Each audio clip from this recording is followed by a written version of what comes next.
Since the beginning of recorded history, the human race has been at war. First with members of their own family, then their fellow countrymen, and finally nations at large. Yet perhaps the starting ground for all these conflicts lays somewhere deeper, within the very character of the human condition, in the dark, untouchable crevices of the human heart. It is said that the first iniquity of free will began even before the maiden pilgrimage from the embryo, preceding the very creation of the earth itself, in the forelife of souls in the heavenly realms. The dawn of warfare, some believe, was initiated by a fallen angel whose trespass against God was pride.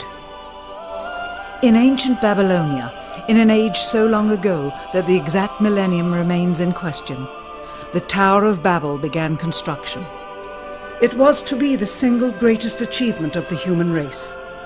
A tower so tall that its summit would reach the heavens, and by it prove to the world that their race was superior. It would be God's irony that it would never be finished.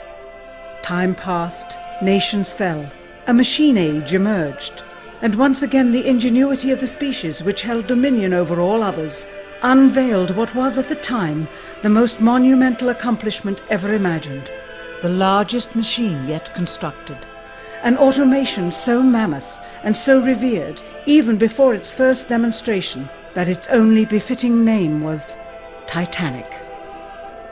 On April 10th, 1912, it set sail. It was boasted to be the ship that God himself could not sink. It would be God's irony that the very element that was meant to keep it afloat would cause it to sink. Water, frozen water, in the form of an iceberg. Not even one voyage did it complete. And then the next age embarked into the annals of human history, perhaps the last age, the space age. Competition for victor was unparalleled. Powerful nations spent billions in unabashed rivalry to outdo the other. The Soviet Union launched the first orbiting satellite, the first animal, the first man. They had logged 500% more hours in space than the United States. And in June of 1969, they launched an unmanned probe to the moon to retrieve the first soil sample from another world, just 1 month before Apollo 11. That's how close the race was. Had their unmanned probe not crash-landed into the lunar surface, the first moon rock brought back to Earth would have been by the Soviet Union. Richard Nixon, president at the time, had this to say about the latest work of the human hand. It is the greatest week since creation, the greatest event since the laying of the foundation of the seas, since the origin of the universe itself, since the design and formation of the delicate human eye through which all these things are perceived, was a flying machine with its 2 passengers landing on its closest celestial neighbor and returning from where it came. Perhaps again God's irony lies somewhere within this great boast of humankind. The building of the tallest tower for the sole purpose of standing out among the races was never finished. The machine that was so great that it was said to be untouchable by even God never completed its first voyage. And finally, the crowning achievement of humankind, the greatest boast of the species, the event in human history most associated with pride in our own accomplishments, landing on the moon. 20 years later, and years behind schedule, the same space program couldn't put into Earth orbit a telescope with a lens that focused. And yet 2 decades earlier, a mission 100 times more complicated worked on its first occasion. With close scrutiny of the motives of the zealous Nixon administration, a critical examination of the entirely government-controlled press coverage, and newly discovered footage of the crew of Apollo 11 staging part of their mission, we wish to detail what may come to be the greatest government conspiracy of all time. A funny thing happened on the way to the moon.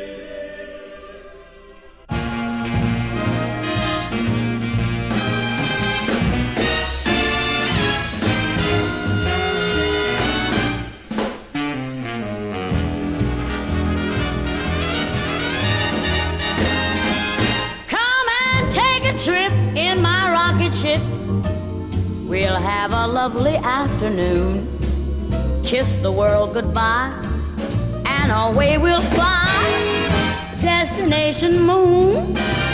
We'll travel fast as a light till we're out of sight. The earth will be like a toy balloon. Oh, what a thrill you'll get riding on my jet. A destination moon. Oh, we'll go up, up, up, up. Straight to the moon we two. High in the starry blue. I'll be out of this world with you. So away we'll steal in my space mobile, a supersonic, a honeymoon. Leave your cares below, pull the switch, let's go. A destination moon.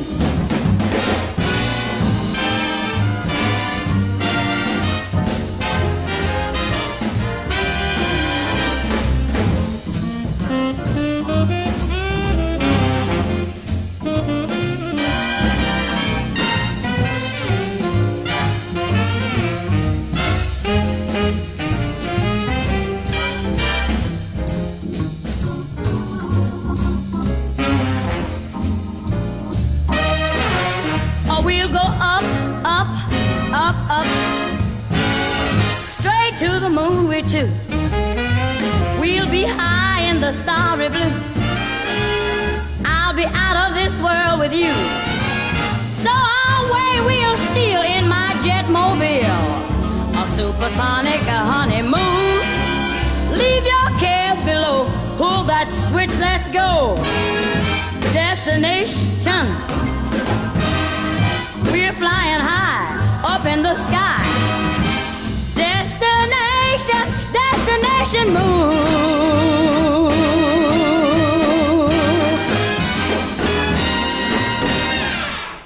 Dr. von Braun, how would you say we stand in relation to the Russians, and do you think we can ever catch up?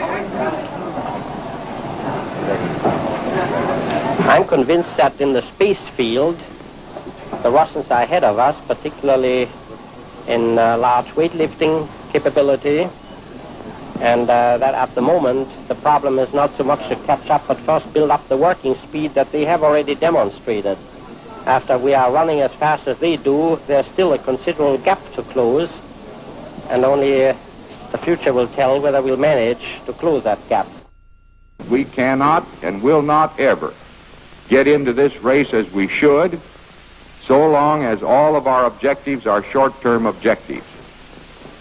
We've got to have no finite end to our objectives. The end of our objectives should be as far as we can see at any given time. But right now, we need a 10 to 12-year program that has as its ultimate goal the manned domination of space. And if we don't, we're going to be in trouble. I believe that this nation should commit itself to achieving the goal before this decade is out of landing a man on the moon and returning him safely to the earth. We must assure our preeminence in the peaceful exploration of outer space, focusing on an expedition to the moon in this decade. T-minus 60 seconds and counting. We passed T-minus 60. 55 seconds and counting. Neil Armstrong reported back when he received the good wishes. Thank you very much. We know it will be a good flight. Good luck and Godspeed. 40 seconds away from the Apollo 11 liftoff. All the second stage tanks now pressurized. 35 seconds and counting. We are still go with Apollo 11. 30 seconds and counting. Astronauts report it feels good. T-minus 25 seconds. 20 seconds and counting. T-minus 15 seconds. Guidance is internal. 12, 11, 10, 9. Ignition sequence start. 6.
Unbeknownst to the citizenry, high above the Earth, beginning at an altitude of 1,000 miles and extending an additional 25,000 miles, lay lethal bands of radiation called the Van Allen radiation belts.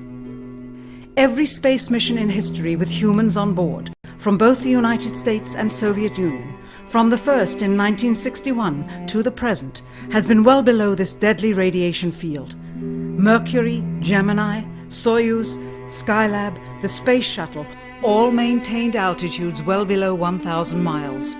All except Apollo. The more experienced Soviets spent 100 hours in space for every 20 hours of the US.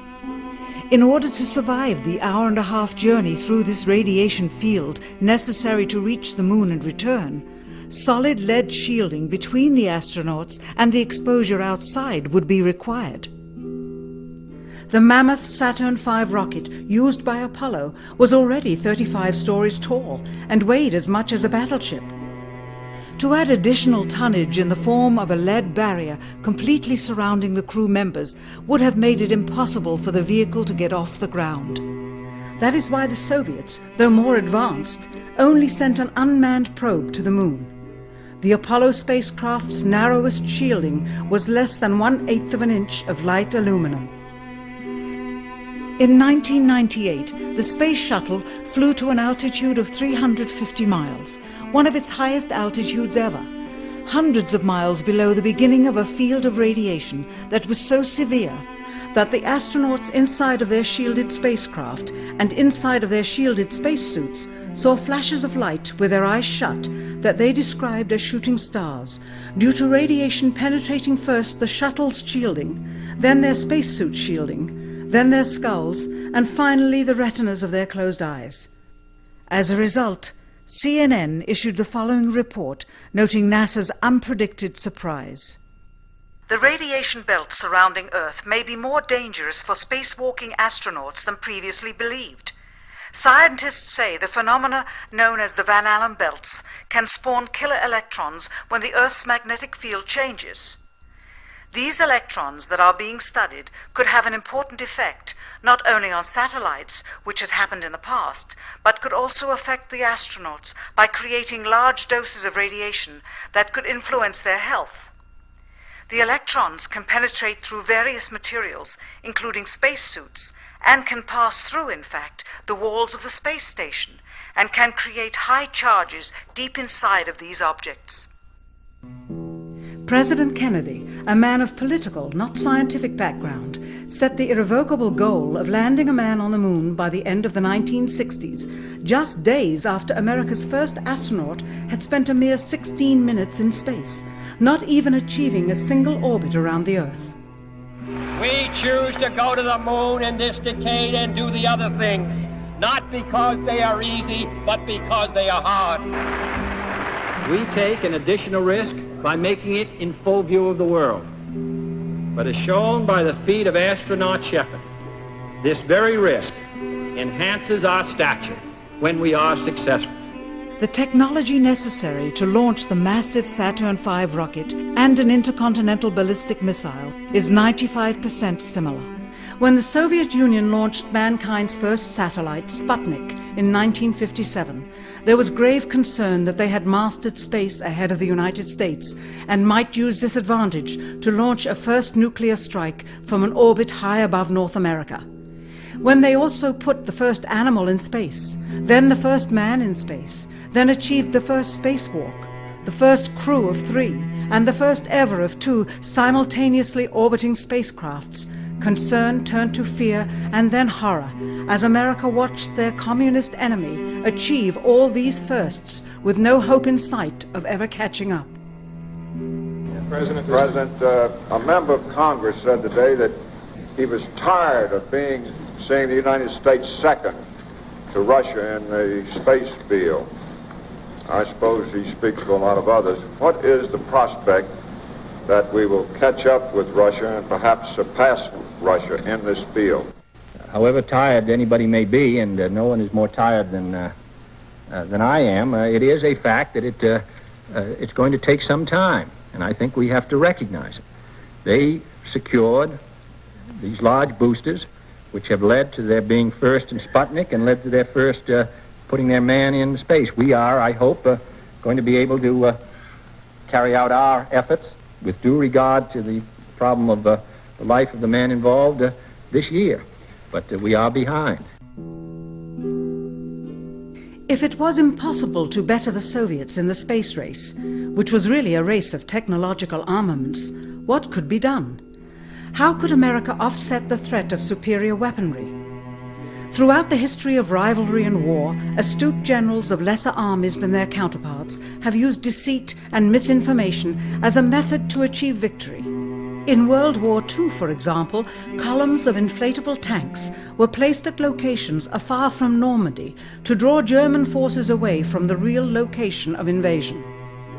The Star Wars missile defense program rigged tests to make it seem more advanced than it really was. That's the conclusion of the General Accounting Office. The aim was to fool the Soviet Union about US military readiness during the Cold War.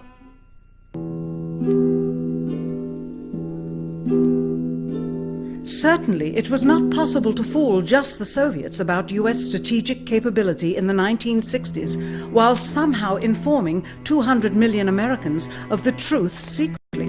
In order for them to believe the United States had the capability to go to the moon, everyone would have to believe it.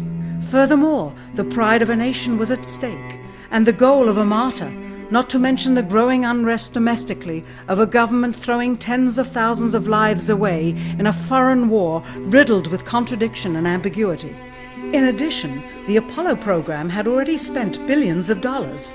If it failed to achieve its goal with such an investment, it would indeed be a large and bitter pill for the taxpayers to swallow. The cost of the program, whose sole goal was to be the first to plant a flag on the lifeless rock just outside the Earth, if adjusted for inflation to the 21st century, was $135 billion. With a profit margin of just 7%, this would be equal to over $9 billion profit going to the privileged contractors chosen by their friends at NASA. If the machinery was in fact only achieving Earth orbit, as other earlier missions had already done, then the completion and functionality of the other components would not have been as important, and even more profit would have been made. $135 billion could feed 2 million people for their entire lives. It could also buy 2 million two-bedroom houses. Yet how could such an undertaking be kept sacred, and for such a long time? To the latter, one needs only to remember that an unsolved riddle 6 years older, the assassination of President Kennedy, still daunts the minds of the vast majority of Americans. As a parent of a conspiracy, as his assassin being assassinated himself, the truth of the matter has still escaped history. In keeping a secret of the magnitude of the Apollo missions being fraudulently created, one turns to the Manhattan Project for comparison.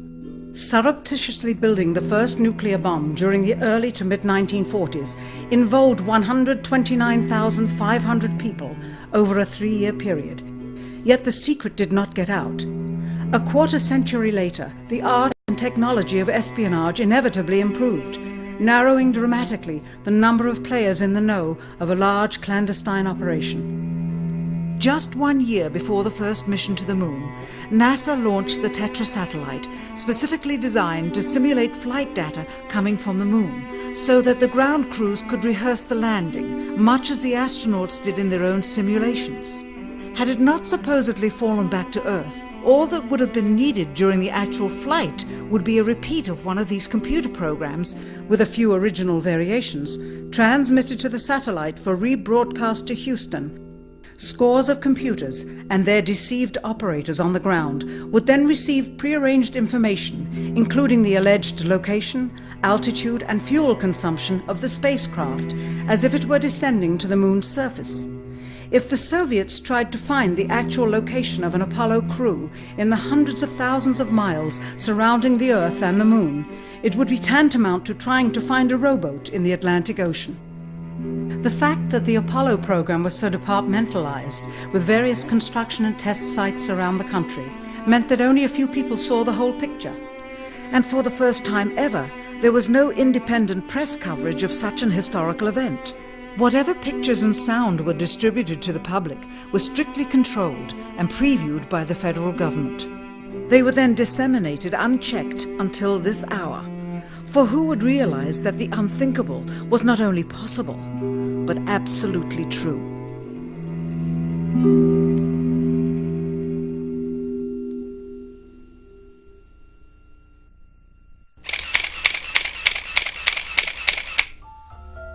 And what of the photographs? What do they tell us? On 3 separate occasions, our office asked NASA's Public Relations Department for every single picture of an astronaut on the surface of the Moon, just during the maiden voyage of Apollo 11. Many duplicates were sent. In all, fewer than 20 pictures were found, including first-hand investigation on site at the agency's vaulted archives. Quite surprising, considering the historical significance of the event. These very photographs are the same ones circulated year after year on anniversary commemorations.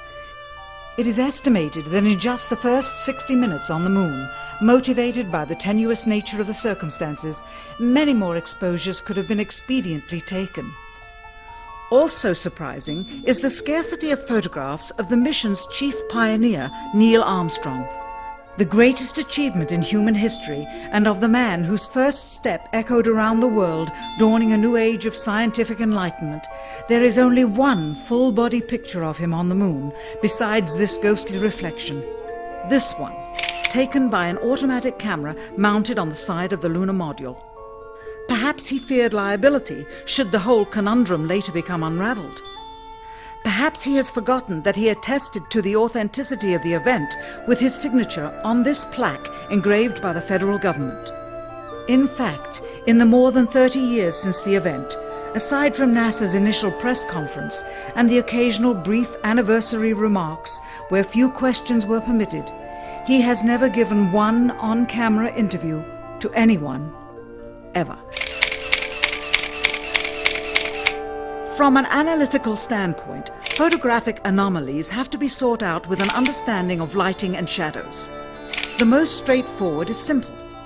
When objects are lit solely by the sun, as all the scenes on the Moon were said to be, after all, lighting equipment was not only impractical, it was unnecessary in bright sunlight, then all shadows, regardless of the landscape, will run parallel with one another and never intersect, as shown by this example. In these seldom-seen photographs, obtained from a rarely used auxiliary NASA archival site, it is clear that these scenes were lit with artificial light. These shadows, which are cast at different angles, are evidence that a second light source is being used. In addition, the sun would not cause an isolated hotspot like this, only an artificial light would. Again, intersecting shadows and another hotspot. And again. And again. It is simply impossible for this picture to have been taken with sunlight on the Moon. Here, the shadows are shown to be as black as pitch. And yet here, completely in a shadow, the astronaut is lit up like a Christmas tree. How can this be? Or this, on the shadow side of the lunar module. In this magnification of an Apollo photograph, a rock, very likely a papier-mâché prop because of the crease here, is categorized with the letter C. In later releases of the same picture, the letter is gone, probably airbrushed out. Here a crosshair, which was burned directly into the image from the film plate, and thus should always appear on top of the objects in the photograph, appears behind the object in this scene, clearly revealing a composite of two pictures into one. Someone apparently forgot to create a burn crater underneath the lunar module's 10,000-pound thrust engine, despite the fact that during ground tests there was a real concern for the vehicle falling into the hole the engine created as it descended. Here is a Norman Rockwell depiction drawn just 2 years earlier based on the latest specifications and scientific data. In these enlargements, it looks as though the lunar module was simply placed there. Not even one speck of moon dust on the landing pod. As a result, all subsequent flights had to have the same discrepancy, which was explained away by the effect of no atmosphere. And what about stars? On the moon, with no atmosphere, they must have been quite a sight to behold. Yet there is seldom any mention of them, if ever, by any of the astronauts on any of the missions. Undoubtedly, creating a mural with all the constellations properly placed in the sky would have been virtually impossible to create accurately, much less realistically. A competent amateur astronomer would have been able to call attention to the slightest error in measurement. The answer? Not to talk about the stars. Ever. In their post-flight press conference, it was the only question to which Neil Armstrong responded with an absence of memory. When you looked up at the sky, could you actually see the stars and the solar corona in spite of the glare? We were never able to see stars from the lunar surface or on the daylight side of the moon by eye without looking through the optics. I don't recall during the period of time that we were photographing the solar corona what stars we could see. I don't remember seeing any. Years later, though, Michael Collins would remember seeing the elusive stars and wrote about them in Expeditions to the Moon. It seems his memory improved the older he got. Why don't stars appear in any of the photographs? Simply because the proper, mostly closed exposure setting for the camera's iris, set that way to compensate for the bright sunlight on the moon's surface, completely diminished the faintness of relatively distant specks of diminutive light. This answer is true. It does not, however, explain why they never took any pictures of the stars by themselves, with an exposure setting perfect for them. While they took 3 automobiles to the moon, they never took a photographic telescope. Had they done so, they would have been able to see farther into the universe than had ever before been realized. If they had taken a telescope and were not actually on the moon, they would have had to concoct undiscovered galaxies that might one day prove to be non-existent. The cost of the 3 moon rovers in 21st century currency? Nearly $60 million each, though they had fewer parts than a Jeep. Where was all this money going? Then there's the flag, blowing in the wind, at least twice, on the atmosphereless moon. We can only guess that most of the missions were staged inside for fear of possible aerial or satellite reconnaissance from an unfriendly nation. The backpacks, designed for 1/6 gravity, must have had the cooling systems removed to allow for movement without falling over. With very near and hot studio lighting, that left one hot astronaut inside. Assuming that it was the astronauts inside, after all, their faces were always covered. The necessary mammoth amounts of air conditioning were probably responsible for the air current. Here the editor cuts to a still shot of the flag, just as the effect becomes noticeable. Here it is unchecked. This rare clip, attained decades ago, was never re-released with the inevitable increase in experience and scrutiny. To demonstrate 1/6 gravity, a bouncy, floaty feel to the astronauts' movements would be similarly achieved with relative simplicity. Slow motion. You are viewing the scenes as they aired more than 30 years ago. Now let's look at them with the speed doubled. It becomes discernible that they are, in fact, in Earth's gravity, and are no more leaving the ground than they would on Earth. It is clear from these rarely seen color television pictures that the crew of Apollo 11 brought a high-resolution color video camera with them on their mission, yet the only pictures broadcast live from the moon's surface were these from a low-definition black and white camera. In fact, the networks complained because in addition to this, they were forced to shoot the images, second generation, off of a projection TV of the technology of 30 years ago, and were not even allowed to take a direct feed, which further degraded the quality and clarity of the images. Perhaps this was precisely what NASA and the federal government had in mind. After all, it was a first, regardless of where they were. Better to open up their debut mission with fuzzy pictures and numerous blackouts, rather than show too much revealing detail of a false scene that was yet unproven. And finally, the element that seals their fate. Of all the footage of Apollo 11 requested from NASA over a 5-year period, one gem was discovered just before the completion of this documentary. An old reel received by mistake. It contains the raw or unedited footage of the crew of Apollo 11, Michael Collins, Edwin Aldrin Jr. and Neil Armstrong, staging part of their mission for nearly an hour in living color, with exceptionally clear behind-the-scenes audio of conversations discussing the techniques used to achieve a disingenuous picture depicting the Earth at a distance, in order to falsely demonstrate their far journey from it and their ability to survive passing through the Van Allen radiation belts. It cannot be misconstrued that this staging was done for some other reason prior to the mission, for the reel itself is slated and dated July 18th, 19th and 20th, 1969, the very days of the mission when they were said to be approaching and achieving lunar orbit. Furthermore, it is apparent they are in genuine zero gravity aboard the actual spacecraft, necessary to convince the mass media of their authenticity, just not any further than Earth orbit, as you will see. In this never-before-seen or heard footage, not only is the radio conversation between the astronauts and Houston Control audible, there is a secondary, private conversation taking place between the crew and a third confidential party, prompting the astronauts with what to say, when to speak, and how to effectively manipulate the camera to achieve the desired misleading effect. NASA claims that the Houston transmissions were the only ones taking place with the astronauts. Listen now as Houston Control initiates a conversation with the crew, only to find them too preoccupied with the behind-the-scenes trickery to respond.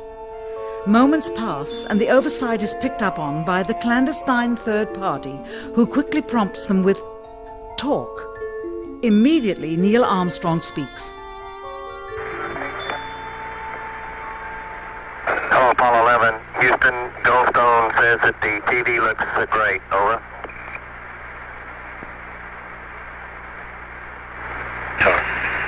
Okay, Roger. We're coming in on Earth.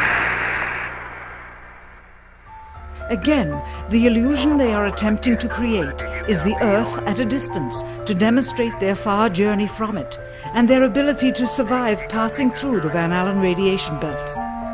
Understand, too, that only about 20 seconds of this raw footage was ever broadcast to the public, and these conversations discussing their deception were believed to be private, until now. Here they discuss that these television transmissions were in fact not broadcast live as everyone believed. They were first screened and edited for playback later. Roger, Neil. We just wanted a narrative such that we can, when we get to playback, we can sort of correlate what we were seeing. Thank you very much. Here they discuss the fact that they have turned out the lights and have blocked out sunlight from entering the spacecraft through the other windows, as to not cause any reflected light to fall onto the spacecraft's wall in the foreground. Okay, very good. Well, we shut out the sun coming in some of the other windows into the spacecraft, so it's looking through the number one window, and there isn't any reflected light. The reason this was done is so that the truth of the matter would not be revealed. It is this.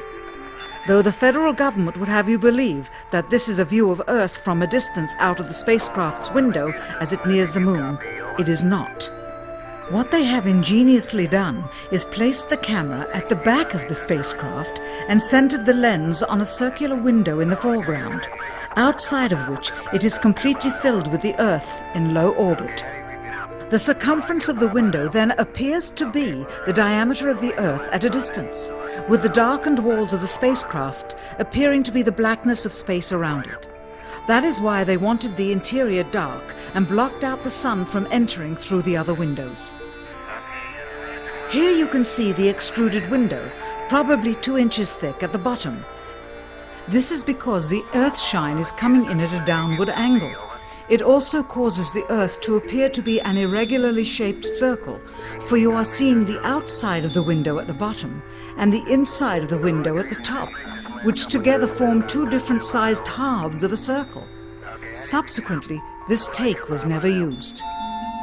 As they perfected the shot, a crescent-shaped piece of black material was inset slightly into the window to create the illusion of the Earth's terminator line dividing night and day. It is uncannily convincing. During this segment, intended to be edited and played back later for the worldwide television audience, dated July 18, 1969, Neil Armstrong condemns himself as he states that he is 130,000 miles out, or halfway to the moon, as the NASA flight log also states on this date, when he is in reality in low Earth orbit of a few hundred miles. Roger, Houston, Apollo 11. Calling in from about 130,000 miles out.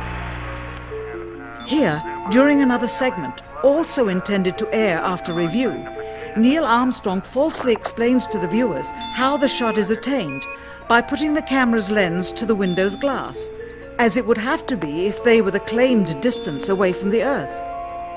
We only have one window that has a view of the Earth, and it's filled up with a TV camera.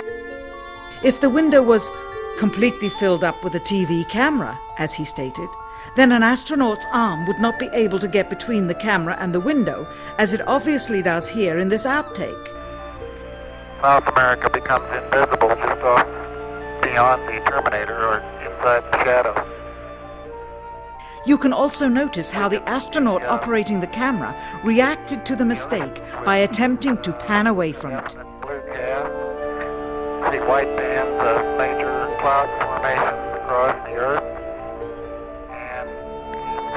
This is a segment that they believed wasn't even being recorded, much less suitable for broadcast, for the lens was being zoomed out and the scene was being changed to that of an interior of the astronauts at work, and apparently the stop button popped back up on the recorder without notice. Here is the diffused work light that they used to see camera controls, but not throw light onto the spacecraft's wall. Here they remove part of the crescent insert.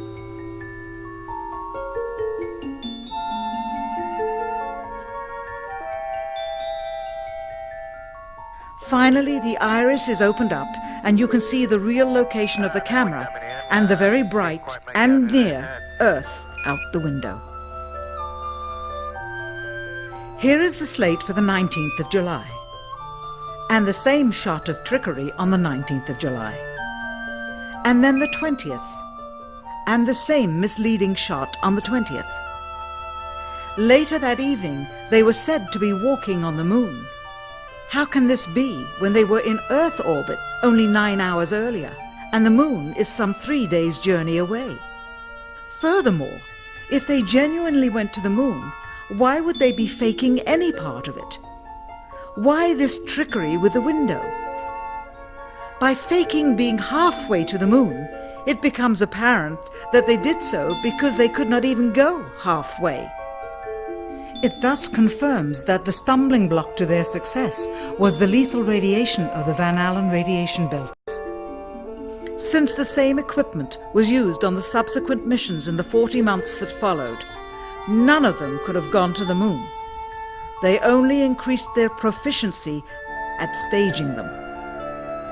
When some TV viewers of the second manned mission to the moon telephoned the networks complaining that reruns of I Love Lucy were being interrupted, it became clear that for the taxpayers, once was enough.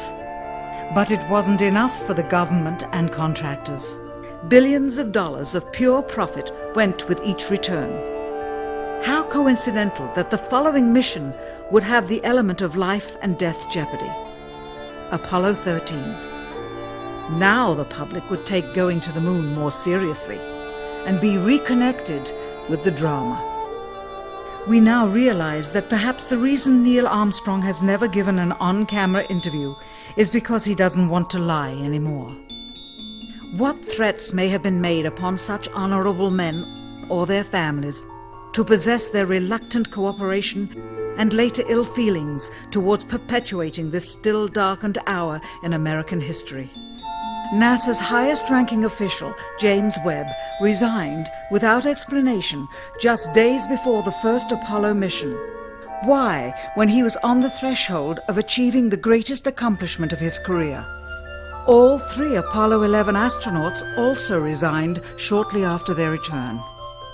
On the 25th anniversary of the event in 1994, Neil Armstrong made a rare public appearance and held back tears as he spoke these brief cryptic remarks before the next generation of taxpayers as they toured the White House. Today we have with us a group of students among America's best.